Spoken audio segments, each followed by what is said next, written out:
Hello, everybody. Welcome to this session. Hello, I'm Veronica Barron. I use the pronouns she and her, and I am your host for this session of Quaker Basics. What do you do during meeting for worship? Just to give you a little bit of a sense of what's going to be happening during the next hour and a half or so. So this is a conversation about what are we doing when we sit in a Quaker meeting for worship.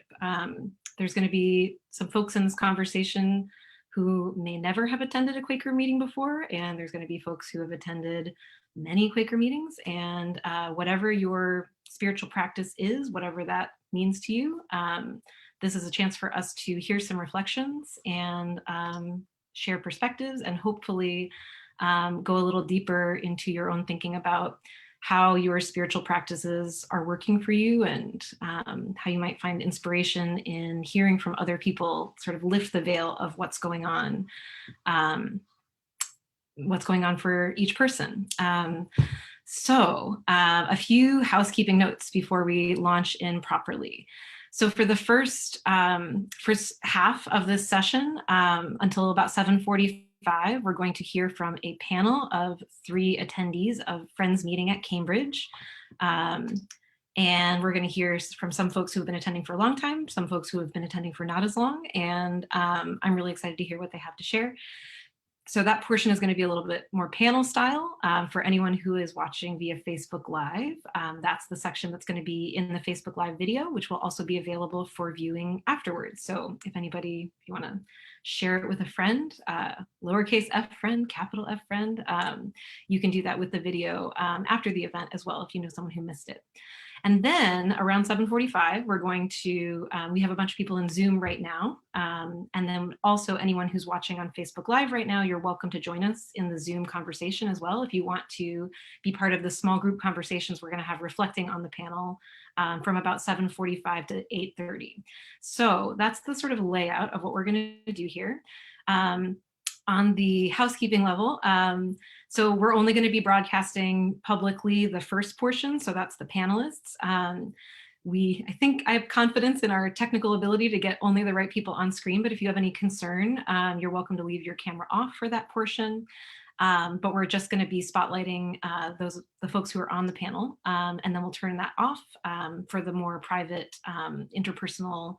We'll be talking in a big group a little bit, and then we'll go into small groups and reflect a little bit on what your answers are to some of the questions that the panelists are going to answer around what are they doing in meeting for worship. You'll have a chance to share and reflect on what are you doing, and how does this panel and its reflections maybe give you a new perspective, or what new thoughts or inspirations have emerged for you as a result of hearing it.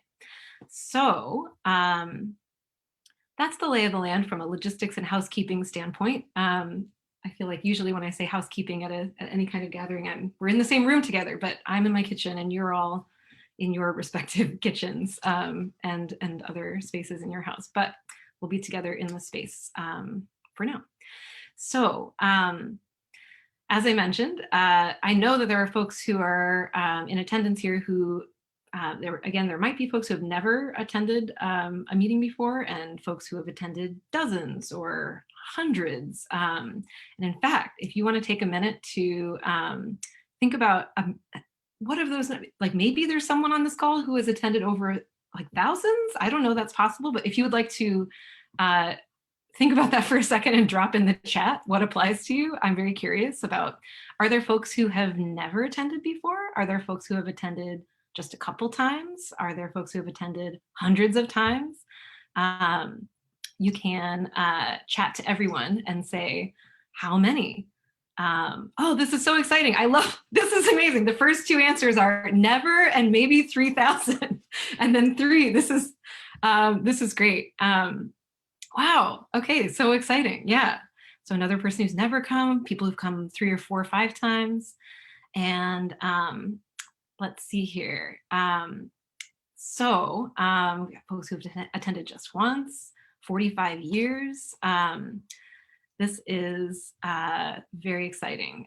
One thing I will just note is, and I wonder how much, I also will just thank you all for joining us this is the first time that we have done something that is live streamed for the public. I just want to note, I got a question about whether the Facebook Live is working. I can tell you it is working, but not with the link that we posted yesterday. So if you go to the Friends Meeting at Cambridge-Quakers Facebook page, you will find a live video. It is live. I'm looking at myself in mirror image, but it is not the link that we posted previously. So hopefully that will be enough instruction to get folks there.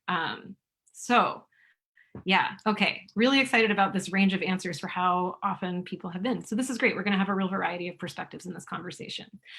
And so one thing I want to say about that, I've been attending Friends Meeting at Cambridge, which was, I wasn't previously part of a faith community. I was familiar with Quakerism. I had been to like one meeting as a teenager, and I was loosely familiar with some of the concepts of what was going to happen.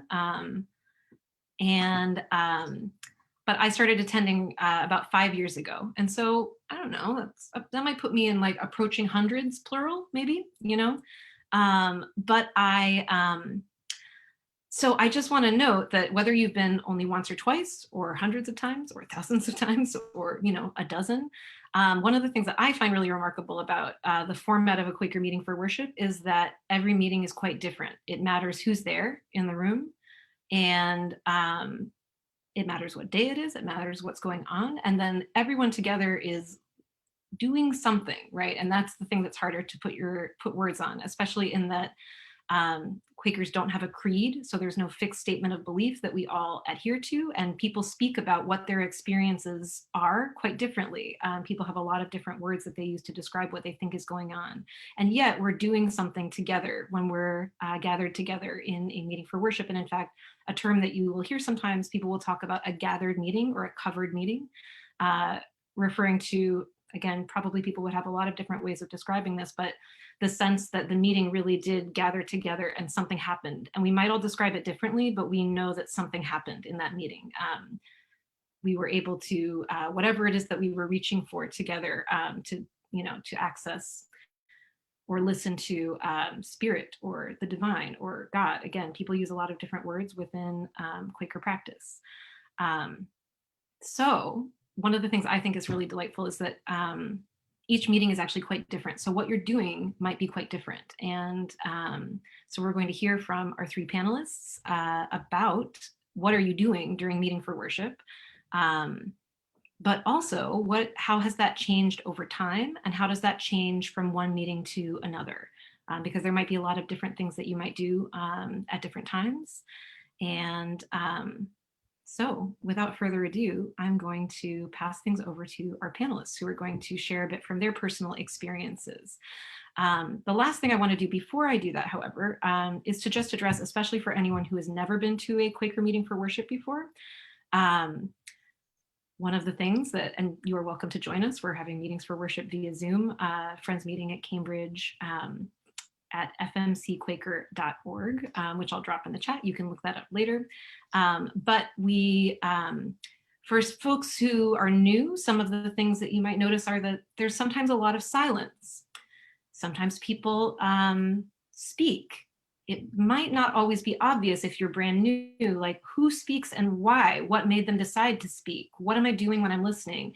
I think a lot of people have the question of like, am I doing it wrong? I'm looking around, other people are quiet, and I'm not sure what's going on inside of them. So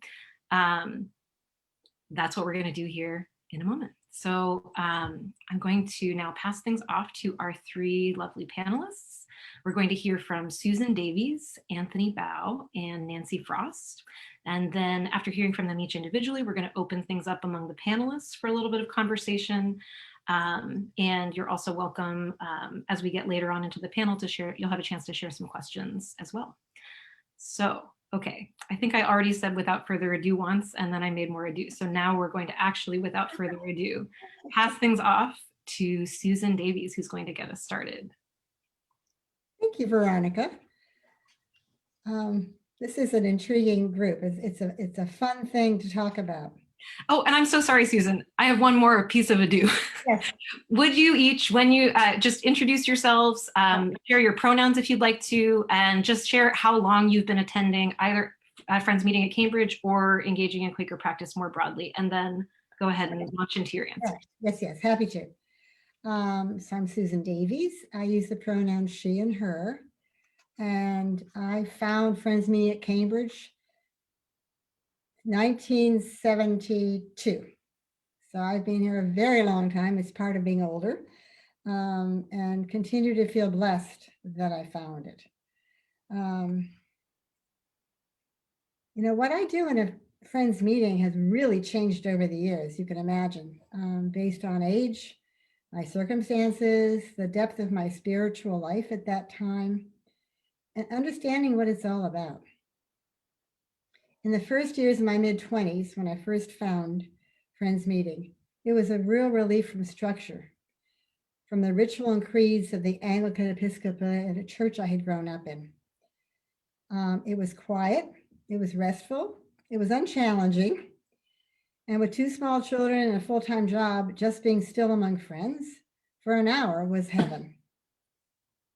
And then I learned about centering, about trying to stop all my mental activity, about sinking down to that core, that seed of the divine that we all have in us. I found I had to struggle with monkey mind. I began to work at it every week when I was in meeting. And it wasn't so restful anymore, but it was drawing me. I was really blessed that I had real mentors at Meeting for Cambridge. Older members who'd been here and been part of this for a long period of time. Andy Toll, Barbara Cummings St. John, Louisa Alger, just many of them who gave me advice. And Andy Toll took me aside one time after I'd shared frustration and told me that I had to stop thinking that I could show up on Sunday morning without having done anything about my spiritual journey during the week and expect to sink down into any kind of depth. And he told me I should do spiritual reading every day. Didn't matter if it was 10 minutes, 5 minutes, half an hour, but do that every day. And for some reason, in my 20s, I listened to him and I started doing that. And I read through the Bible. I read some of the Tao Te Ching, Bhagavad Gita. I just did all kinds of spiritual reading pretty much every day. And it was a breakthrough for me because I found that it changed my days. And he was absolutely right. When I walked into meeting on a Sunday morning, I was in a different space. Then in my late 30s, I learned about meditation. I found it helped me quiet my mind, turn off the thinking, show me how little control I had over my mind. And I started bringing that meditation practice into meeting. That being said, meditation is really different from meeting for worship. It's empty your mind, clear your mind. Whereas in meeting for worship, we're seeking, we're asking, we're hoping to find that quiet voice of the divine that is there for all of us. And it makes a big difference to be in a group of people as compared to being sitting alone in your room or wherever meditating. So it was a real awakening for me in that sense at that time, what corporate worship meant, being in a body of people. As a planner, program kind of person, get it done kind of person, I continue to struggle. I've struggled all these years. I have good meetings, bad meetings, deep meetings, superficial meetings. At this point, I have a pattern that I follow pretty faithfully every time I'm in meeting for worship. For the first 10 minutes or so, I watch the people coming into meeting, some of whom I know, some of whom I don't. I think of it as intercessory prayer. I'm watching them, I'm looking at them. If I know something about them, I can be specific about what I pray for them. If not, it's what Thich Nhat Hanh calls benevolent glancing. I send out what I hope are healing and peaceful vibes. then I move into what is passage meditation. It was the second kind of meditation I learned, which is that you memorize some spiritual passages. In my case, I've memorized sections of, I know the Sermon on the Mount and there's some Psalms and a section that's from the Bhagavad Gita that supposedly Gandhi used. And what you do is you pick a passage and you quietly, you say it to yourself slowly, slowly, slowly. And for me, it works better than breath meditation. I have never found breath meditation worked for me for more than 30 seconds. So this has been better for me. And I find that by doing these two things at the beginning of meetings for 20 minutes or so, I've usually, not always, but usually I've found myself in a space where I'm more centered. I can clear out the guck that I came in with. I'm more aware of all the bodies and the breathing around me in that corporate, but essence, where we're all gathered together. And some meetings are great. Some meetings I'm so down there. Other meetings I have no capacity for staying there for any period of time at all. And what I do is I go back and use the passage meditation, or sometimes I look around the room and I see a face or two that I know people are struggling with something, and I focus on them. But the struggle for me is to get myself out of my head, because I'm a real head person. And to get down to the heart is where I want to be. And over the years, I can tell you, I figured this out as you just asked, Veronica. I mean, certainly to, over 2,000 meetings. They've led to real major life changes. What the early Quakers talked about, there's a wonderful book by Rex Ambler, who talks about, he talks about what the early Friends did, and he does it in their old English, and then he uses our modern English. And something he said, which really strikes me because it really is true, is that when you sit week after week, quieting yourself, trying to reach down to that deep core of goodness that we all have in us, if there is something in your life that is not right, it will come up. And if you're, certainly I, who am a fixer kind of person, make it go away, I immediately try to solve it intellectually.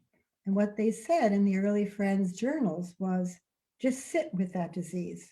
Sit with your ill ease. Don't jump at the first answer. And over time, the right action will come. And I've made major life changes by the things that kept coming back at me every week. I push it away because it sounds uncomfortable. It sounds like something I don't want to do. I don't want to make that call. I don't want to take that action. But every week, there it is again when I center down. It's like a little drum beat. And I really believe that this is what happens for us. I feel really blessed to have found, by random chance, really, because it was in a book I read who Quakers were. I'd never heard of them, in my 20s. And I'm glad to be here.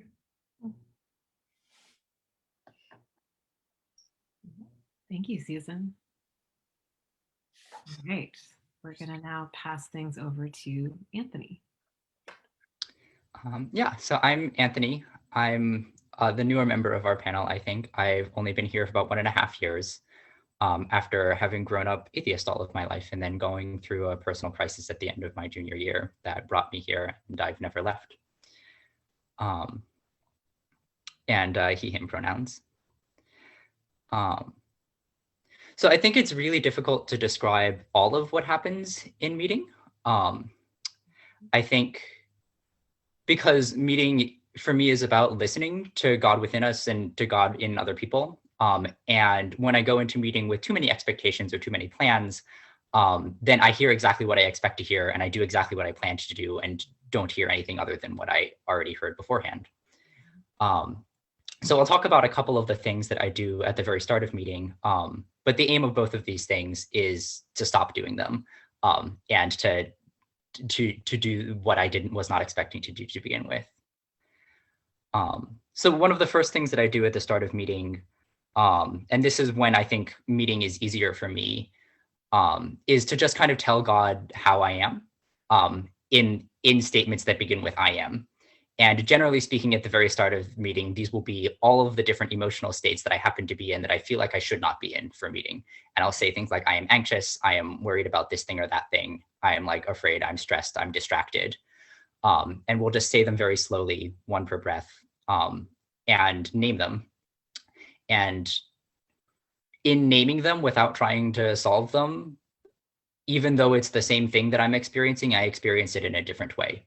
And as I like go through this loop enough times, it will become clear to me sort of what different way I'm supposed to be experiencing the things that I'm experiencing. And this practice sort of ends when when I am pulled to just live into that experience of the things that I'm currently feeling and to just inhabit it and learn from it because I'm experiencing it in a way that I have not normally experienced it. So that's the sort of the first practice, is just to say I am various things. The second first practice, which is what I do when things are really hard in meeting for worship. Generally, this is when I come in and I'm like already worrying about something else that is like very, like very obsessively and that like really is sticky for me. Or when I'm like kind of spiritually disconnected and like skeptical that this is going to do anything for me. I do what I call finding the source of the normativity, because in general, when these things are sticky, they're sticky because they come attached to some kind of normativity. Like when I feel like I really need to solve something, there's a word need in there, and that comes attached to some authority in me that feels like it has endowed this need with a legitimate importance.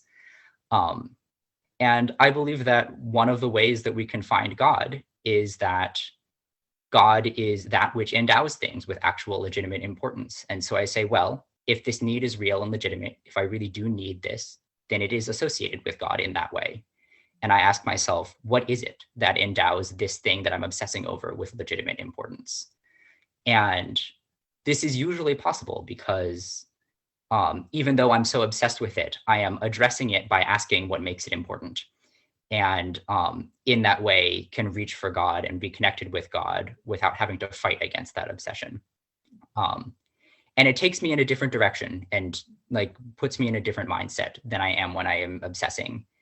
And I move in that direction and move towards God in that way. And whatever I find there in my investigation of what makes the important things important is what leads me into the next step of meeting for worship. So these are two example things that I do at the beginning of meeting for worship. And there are various other things that I might do depending on like whatever it is that's keeping me from worshiping at the beginning. But I'll probably leave it at that for things that I do at the beginning. Usually, either before I have kind of like really finished either things or after, somebody will speak. And once somebody speaks, the thing that I do changes because then I have something to meditate on. And the thing that I do with messages that come is to ask why it is that I needed to hear this at that moment, kind of with the assumption that there is some reason that I needed to hear this at that moment. And usually it is an answer to something that was keeping me from worship before that I had not come to myself, and the thing that I needed to realize. And the rest of worship kind of is spent attempting to realize the thing that was just told to me when someone spoke it in worship. So for example, recently over Zoom, the problem that I had going into the start of worship is I wasn't able to worship because I had a lot of discomfort with a specific piece of scripture. We had, at one of the student Bible studies that I go to at school, recently read from the book of Joshua.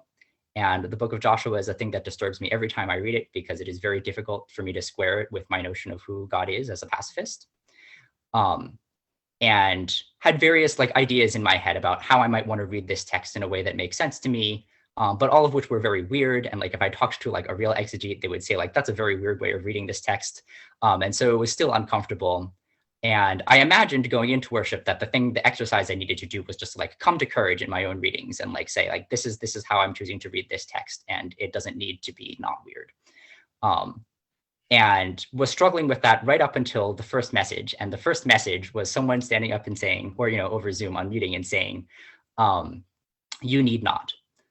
And explaining that this was that there are all these various accomplishments and things that we want to do, and we need not do any of them. And me realizing that the reason that I was struggling was because that was actually the answer. And the answer was that I need not be satisfied with this piece of scripture, and that it is okay for it to remain unsettled in me and for me to carry that unsettledness forward. And the rest of the meeting was me attempting to realize that thing that was just told to me. So yeah, so that's what I do before someone speaks, what I do after someone speaks. And there is more I am sure to say, but I've used up 5 minutes and we will talk about it later. Thank you very much, Anthony. Okay, so we're going to pass to Nancy Frost. Okay. I'm Nancy Frost. I use the pronoun she, her. I've been attending meeting off and on for probably about 40 years, but with large gaps in there from time to time when I've been doing other things. And I've been part of 3 different meetings. So Friends Meeting Cambridge is my third home meeting to be part of. I thought it might be, as I was thinking about this, it's always interesting to try to examine what exactly do I do when I am at meeting. One of the things that I think about a lot is because of the culture that I'm raised in, which is, white middle class American culture, very head oriented, very, sort of think it through, logic based, understanding things mentally.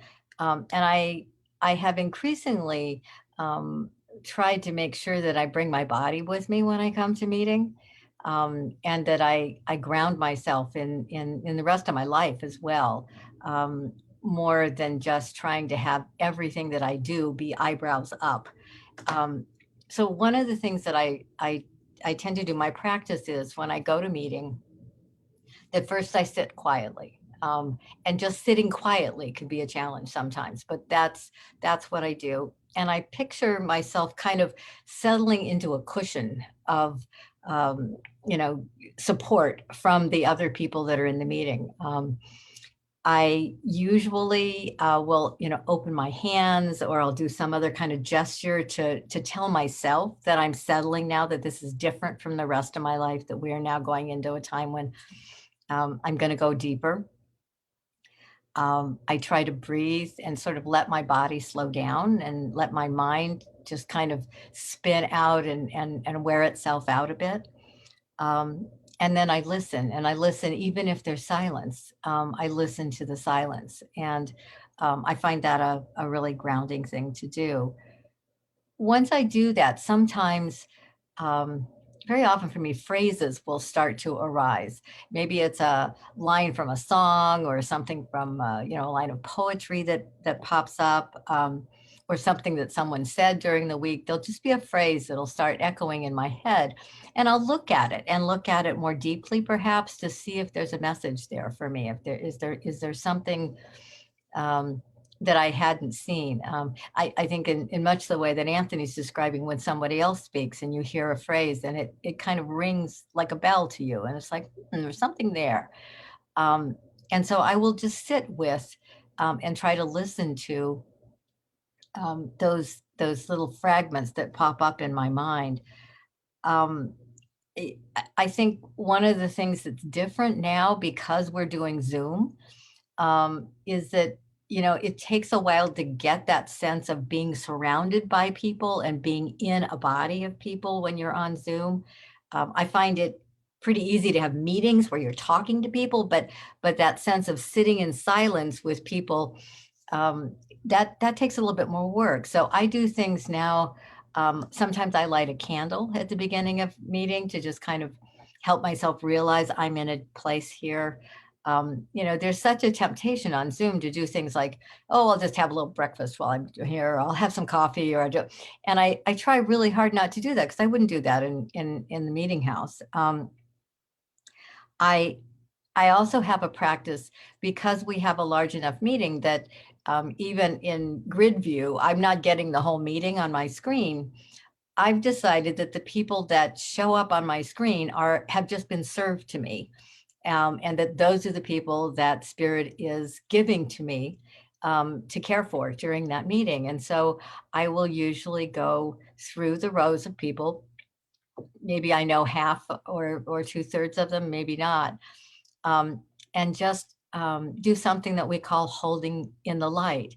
Um, when you look at somebody's face in prayer, you can sometimes notice they look tired, or they look jubilant. There are little clues there, and I just hold whatever's going on in that person's life um, in the light, in the sense of just caring for them and sending them.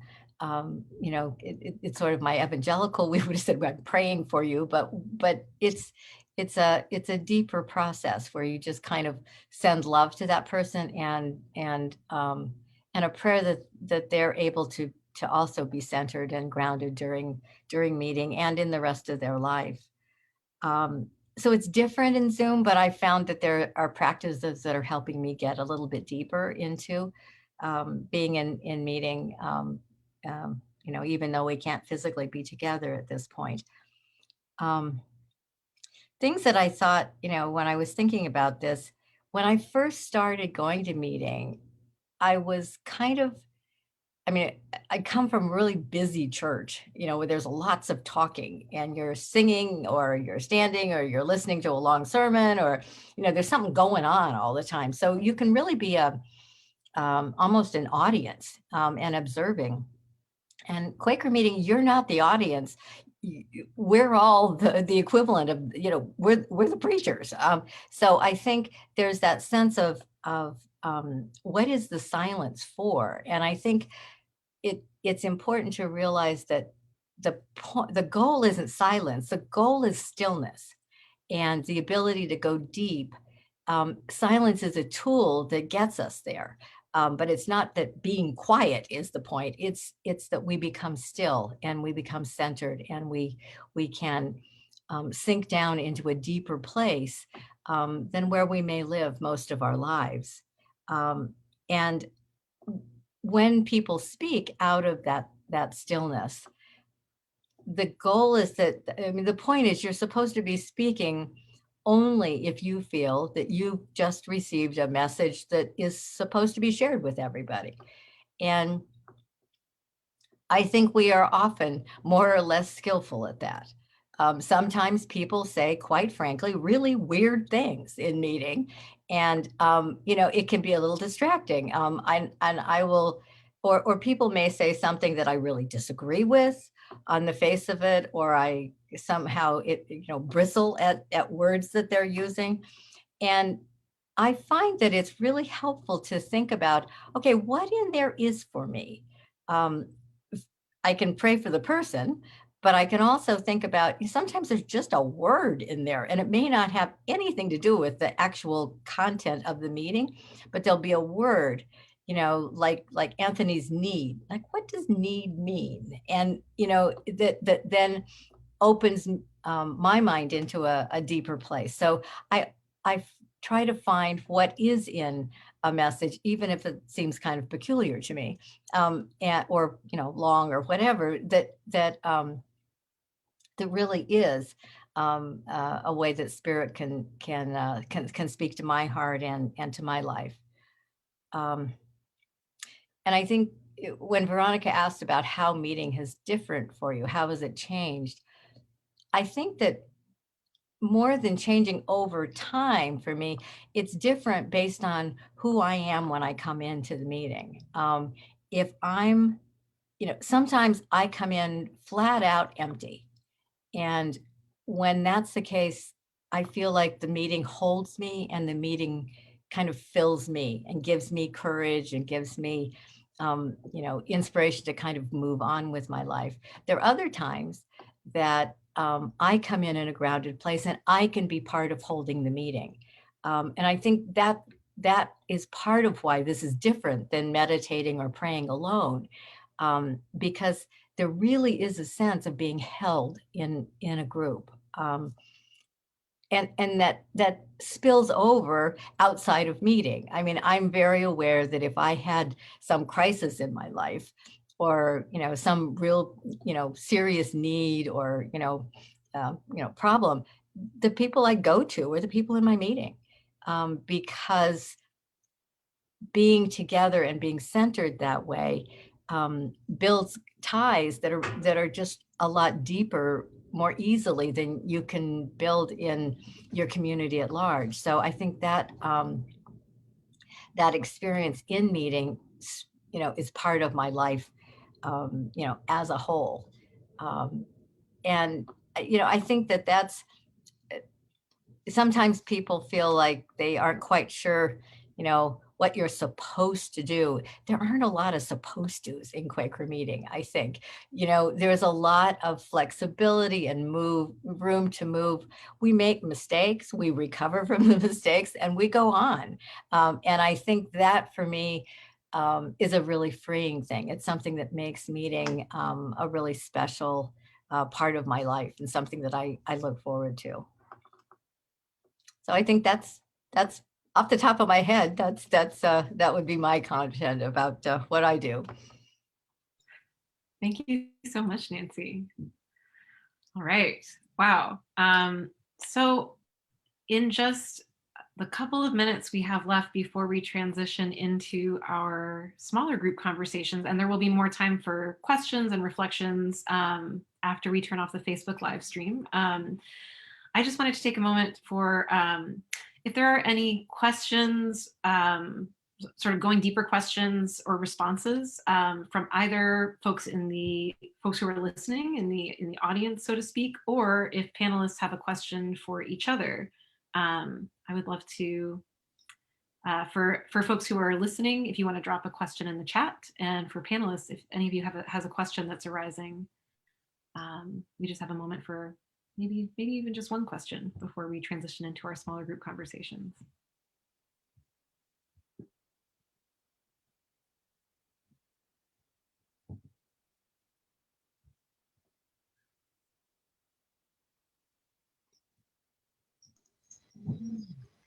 We've got a question in the chat, Veronica. Would you like me to read it? Please do, Jennifer. Great. This may be an obtuse question, I doubt it, but when people talk about worship during the time, what do they mean?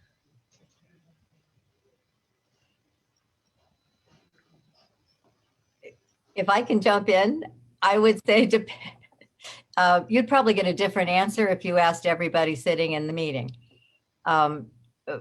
People come from different backgrounds and have different language. Some people would describe that as worshiping God, and they, have a sense of a personal being. Some people would use, see it as worship as connecting respectfully with, the spirit of love that is greater than any of us individually. It varies a lot within the meeting, and that's both one of the challenges and one of the really wonderful things about meeting is there's a lot of room for people to define those things in ways that resonate in their heart. Other folks have other comments about that? Yeah, I might add that one of the things that I think is true of Friends Meeting at Cambridge anyway, is that most of us come from different faith traditions. We come from a real variety of different Christian denominations, Buddhist, Jewish, atheist childhoods. I mean, it's just a real mix. And so I think what we bring to it and what we think of as happening, what worship is in the time that we're there, is really varied for that reason as well. Mm-hmm. We're all coming in from different background. We're moving through different terrain. Anthony, anything you wanted to add there? I mean, I have my own notion of what I mean when I say worship. And what I mean when I say worship is that I am surrendering to as important the thing that defines what importance is. Lovely. I'm not sure that this is what everyone would say when they were asked what worship means. But I think that in the context of meeting for worship, there's this kind of circular sense in which when I say worship, I just mean it's the thing we do during meeting. And I think that when we like talk with each other about it, that's what we refer to. May I? Veronica? We have a guest appearance from Richard Risto. Sure, Richard, jump on in. What I heard from the question was, okay, this is what we do in meeting for worship, but why do we call it worship? I suggest that in all faith traditions, that worship is the activity that brings you into a better relationship with the divine. And a lot of churches, it's prayer and praise or being aware of Scripture. Friends took as a deep tenet that God speaks to everybody, and that the highest spiritual duty, or one of the highest spiritual duties, is listening to that voice. So that's why we are coming for worship. We are coming to be more deeply connected to the divine, even with no hymns and no readings. Thank you, Richard. And thank you all three panelists, and thank you for the question. So at this juncture, I'm so excited to get into the conversational part of this evening. So for anyone who is watching via Facebook Live, there is a link if you want to join in on this conversation that's about to ensue. Get more into these questions in a more personal way. If you're watching on Facebook, at the time that this is being broadcast live, you have a moment to go ahead and jump in. And also there will be future events similar to this one that will be scheduled in the future. So we'll do additional sessions like this Quaker Basics format. There will be one each month for the next few months at least, and probably beyond that. I will also just note before we go offline from the Facebook Live video that Friends Meeting at Cambridge also has a number of other opportunities to learn more, including we also have a monthly newcomer Q&A welcome session. The next one will be hosted by me and Richard Risto, who you just saw in a guest appearance, and that is this Sunday. It's for half an hour before meeting for worship, so at 9:45 until 10:15, you can come in and ask your questions in a small group setting. So for anyone who's looking for a follow-up, that's a great spot to come and ask some questions and chat a little bit more. So with that, we are now going to bid goodbye to anybody who's watching on Facebook. It's been really nice having you with us virtually, and we're going to delve into our group conversation here in Zoom.